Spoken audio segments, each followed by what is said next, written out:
What's up, you guys? It's Steve here, and we're getting word that the cost of goods across the board are just going up for everything. Gas prices are going up, grocery prices are going up, everything seems to be more expensive, and we're still getting paid the same. Inflation is real, and we're hearing it's here to stay, and that is why lawmakers, it seems like the past couple days, almost a week now, have been saying we need more stimulus checks. They've been calling for monthly reoccurring checks to help out with gas prices. A lot of people have been asking that for quite some time. We've also seen legislation proposed for quarterly checks to go out. And these are bills that have actually already hit. They came out last week, and we're also hearing calls for gas vouchers, major taxation on oil companies to help bring those gas prices down. There's a lot unfolding, and you guys, this is your stimulus check update. Now, take a look. As I said, this has been coming out a lot lately. This one just came out yesterday, stimulus checks for gas. Some lawmakers are pushing for it, and we're hearing that not only on federal levels, but on state as well. Here is another one that just came out. House GOP lawmakers call for inflation relief.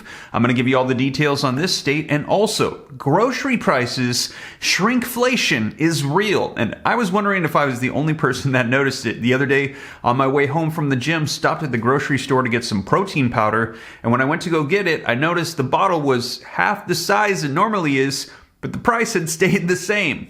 So what we're hearing is food suppliers, to deal with inflation, rather than drop their prices or increase their prices, they are reducing the package size and keeping the prices the same. So hitting people with the inflation cost, hopefully not noticing it, but take a look, you guys. Gatorade, Doritos, Wheat Thins. Why are grocery products shrinking? Well, inflation has raised store prices, but it's not the only way that consumers are losing money. Learn how products hide cost increases with shrinkflation, shrinking the packaging on those goods. So you guys, let's dive right in. I've got video footage, I've got article updates for you to get you caught up on with everything happening right now in our economy. Now, also wanted to say thank you for all the support on the second channel, Steve Ram Finance. And if you're somebody that's interested in learning about growing wealth, personal finance, maybe you're launching a business, you want to get into stocks, real estate, check out that channel. Going to be releasing more helpful content on there. And also you can see our latest flip house that we're working on, major transformation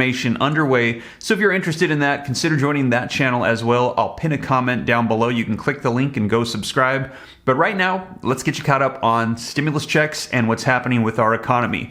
And before we do though, if you could do me a quick favor, just takes a second. Don't forget, smash that like button for the YouTube algorithm. Helps out the channel a ton. I appreciate it. Thank you so much. Also, leave your comments, share this out.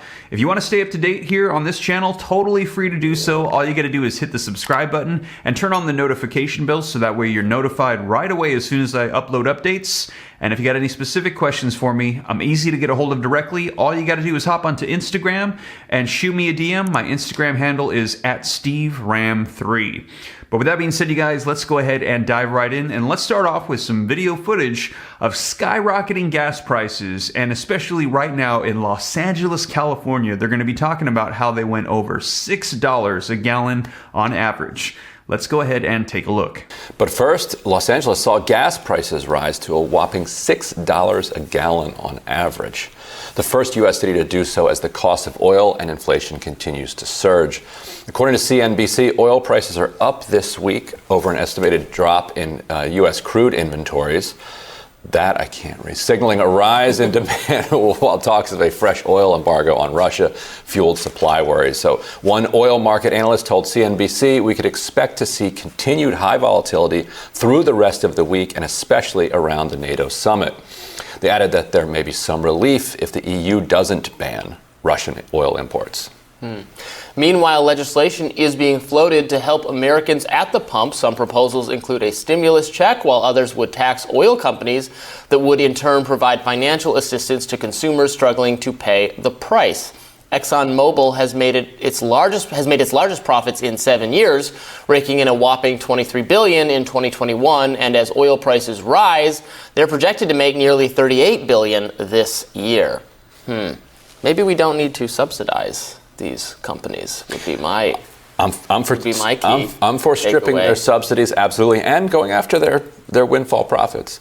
You know, as it's really cute how the free market works here, isn't it? When oil a barrel rises, then gas prices rise. When oil per barrel drops, gas prices either stay flat or keep rising. And they say, oh, well, it takes us a while to incorporate these price changes into our inventory and blah. Except when oil prices rise, they're out there changing that number immediately, upwards. Well, but it's not. It doesn't come back downwards because they feel like they're going to get away with that as long as they possibly can. So there you have it, you guys. Let me know your thoughts in the comments down below. Do you agree? Now, I've heard this quite a bit, actually, is that the oil prices have gone up and so did the gas prices, but the oil prices have started coming back down a little bit and the gas prices have kind of stayed up there. They dropped a little bit, but not in comparison with the oil prices. And what they're saying is that those companies, those gas companies, they are just taking a bigger profit margin as the oil prices come down, keeping those gas prices higher, which is why we're hearing that lawmakers are saying we need to tax them the difference because they're just trying to take advantage of the situation. And they're also saying that is the reason why a lot of them are against the getting rid of the state gas tax, because they're saying just getting rid of the tax doesn't necessarily mean that those companies are going to drop their prices. This is why they're making the argument for stimulus checks, saying tax the companies, take the difference, 50% of the difference of the profit margin, and then send it out in direct payments to people. But then we also have lawmakers that are saying the argument that if we do that, it doesn't ensure that those that are getting hit the hardest by these gas increases will be the ones getting the money. They're saying there's no requirements for this, that they're just going to send out stimulus checks, and even people that don't drive or have cars, they don't have to show proof that they do so, and everybody will get stimulus checks. And it might not necessarily target those who need it the most. However, we're also still in the middle of a pandemic, and they're saying that everybody could use a little bit of relief because everybody's feeling the effects of inflation right now. Let me know your thoughts in the comments down below, you guys. Do you agree? Do you disagree? Well, we're hearing this regardless. These prices are up, and they're probably not going to be coming down anytime soon. Now, in addition to increased gas prices, grocery prices are up as well. As I mentioned, take a look, you guys. Gatorade, Doritos, Wheat Thins. Why are grocery products shrinking? The article says that inflation in the U.S. has caused dramatic increases in the prices of food, gas, and other consumer products in 2022. While higher prices make for big headlines, there's another way that consumers are losing money, and that is smaller packaging for their favorite products. Shrinkflation, or package downsizing, has been a standard practice in the food industry for decades. Companies reduce items in size or quantity while keeping the same prices. Consumers are more attuned to the cost than the package sizing, so that will affect the shopper's decision less than prices. So you might notice that when the cost of your cat treat goes up about $1, but you won't notice when the amount of the treats shrink. So this is one of the strategies right now that food suppliers are using, shrinkflation, and they're admitting it. They're saying with inflation going on, rather than hit you with higher prices, we're just going to reduce the amount of product that we're going to be packaging to send your way. Let me know your thoughts, you guys, and let me know, have you noticed this as well in the grocery stores? Now, all of this compiled together is making for the argument for more stimulus checks. And as I mentioned, we're hearing this on a federal level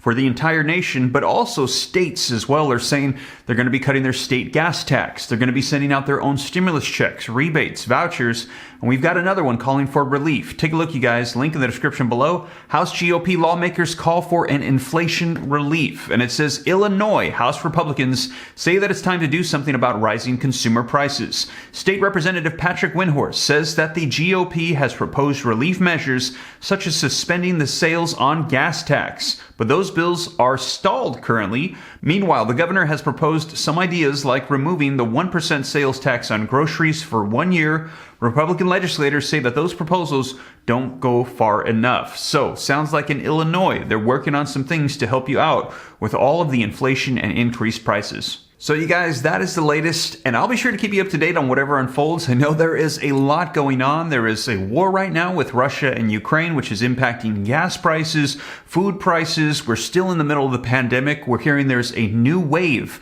of a mutated variant that's actually hitting Europe and China right now as we speak. Massive lockdowns, the biggest we have seen in China, taking place right now. And they're saying they're expecting this wave to hit the United States likely in about a couple weeks as well, because what we we've seen is with this pandemic, whatever hits Europe usually hits the US just a couple weeks later. Now, we will see. I will keep you up to date, but this is calling lawmakers in Congress to call for even more additional financial relief and assistance, as this is probably going to be impacting our economy even more so. And like I said, whatever unfolds, I'll keep you up to date here on the channel so you know what's going on. But with that being said, you guys, thank you so much for joining me. If you made it this far and you haven't already, don't forget, smash that like button for the YouTube algorithm. Helps out the channel a ton if you appreciate the updates. Thank you so much. Leave your comments, share this out. If this is your first time here and you'd like to stay up to date, totally free to do so. All you got to do is hit that subscribe button, turn on that notification bell. If you got any specific questions for me, shoot them to me in the DM on Instagram at SteveRam3, and consider joining my second channel, Steve Ram Finance, to learn about growing wealth and personal finance. But with that being said, you guys, thank you so much for joining me once again, and I will catch you in the next one. Take care. God bless. This is Steve.